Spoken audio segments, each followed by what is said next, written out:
সম্প্রতি বন্যা দুর্গত এলাকায় কাজ করছে এমন বেসরকারি সংস্থা এনজিও কর্তাদের সঙ্গে আলোচনায় বসবেন অন্তর্বর্তী সরকারের প্রধান উপদেষ্টা অধ্যাপক ডক্টর মোহাম্মদ ইউনূস। 40% বেশি গ্লো, বিশ্বের 1 নম্বর গ্লো ক্রিম, নতুন গ্লো এন্ড লাভলি। শনিবার বিকেল ৩টায় প্রধান উপদেষ্টার সরকারি বাসভবন যমুনায় এই বৈঠক অনুষ্ঠিত হবে।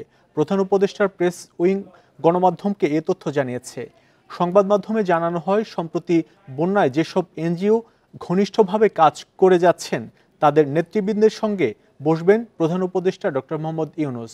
ধারণা করা হচ্ছে কিভাবে করলে সহজে বেশি কাজ করা যায়, কোন কোন বিষয় এই মুহূর্তে জরুরি, সরকার তাদের সঙ্গে কিভাবে সমন্বয় করতে পারে, এসব বিষয়ে আলোচনা হতে পারে।